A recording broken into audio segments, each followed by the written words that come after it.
ทีนี้เรามาดูนะคะเสียงของ C และก็ G เพราะว่า C และ G มี2เสียงใช่ไหมคะเรามาดูกันว่าเสียงที่1และเสียงที่2ใช้เมื่อไหร่เรามาดู C เสียงที่1ก่อนนะคะ C มี2เสียง C เสียงที่1เสียง k เมื่อสระมีอะไรนะคะสระมีอะไรบ้างมี A E I O U Y นะคะเราอธิบายแล้วว่า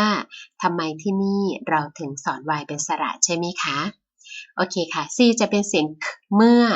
C มาตัวเดียวเดี่ยวๆเลยเช่น basic เห็นไหมคะ basic music fact act นะถ้า C มาตัวเดียวเสียง k 2 C ตามด้วยสระ A ค่ะ C ก็เสียง k เช่น k a cat cat k a k cake k a car call k a cat cap เห็นไหมคะ C ตามด้วยสระ A C เสียง k ต่อไป C ตามด้วย O C ก็เสียง k เช่นกันเช่น k o cold cold cost o cone o cold นะคะ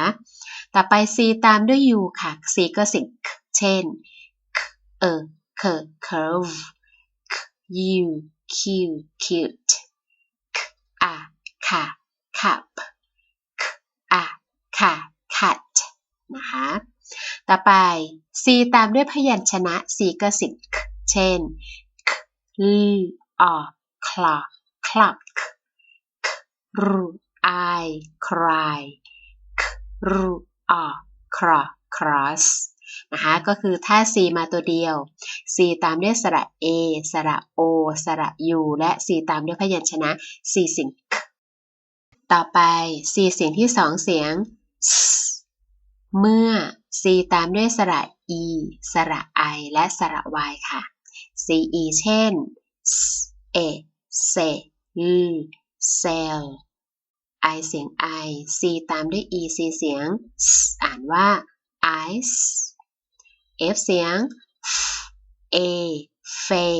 face ส่วน E อยู่สุดท้ายไม่มีเสียงนะคะ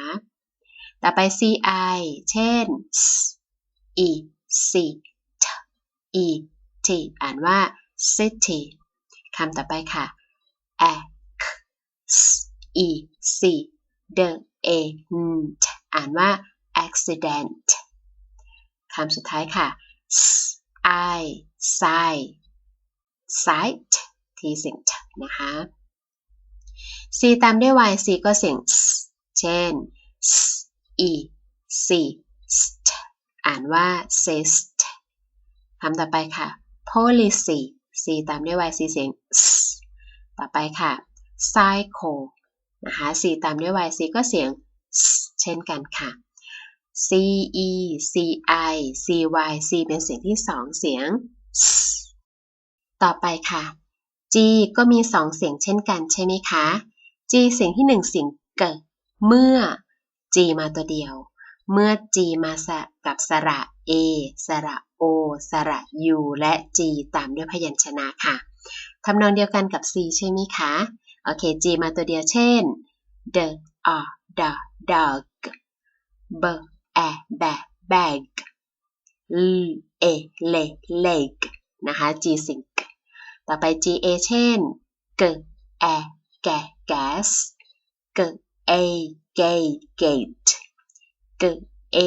gate game G ตามด้วย O ค่ะ gold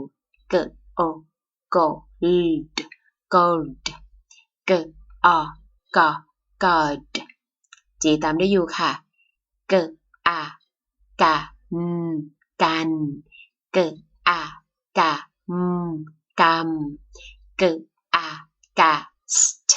gust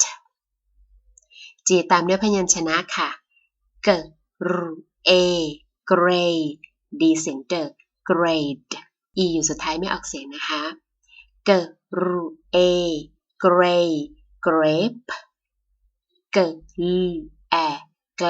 glad นะคะ G มาตัวเดียว GA GO GU และ G ตามด้วยพยัญชนะ G เสียงเกต่อไปมาดู G เสียงที่2เสียงเจเมื่อ G ตามด้วยสระ E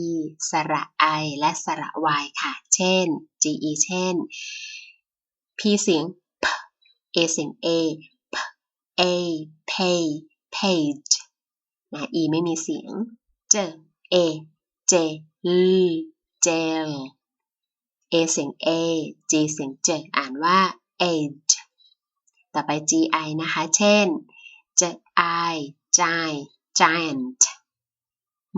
A may GE jig อ่านรวมกันว่า magic ต่อไป GE G gin ger อ่านรวมกันว่า ginger GY ค่ะ GE gym คำที่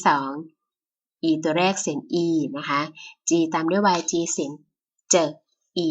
G P T อ่านว่า Egypt ต่อไปคำสุดท้าย energy นะ G ตามด้วย Y G ก็เสียง GE GI GY G เสียง สรุปง่ายๆเลยนะคะ C มี2เสียงก็คือเสียง K และเสียง S G มี2เสียงก็คือเสียง G และเสียง J ถ้า C หรือ G ตามด้วยสระ E I Y จะเป็นเสียงที่2ค่ะนอกนั้นเป็นเสียงที่1หมดเลยง่ายๆใช่ไหมคะถ้า C และ G ตามด้วยสระ E สระ I สระ Y C และ G จะเป็นเสียงที่2ค่ะซึ่งระบบนี้ไม่มีใครสอนนะคะมีที่นี่ที่เดียวค่ะ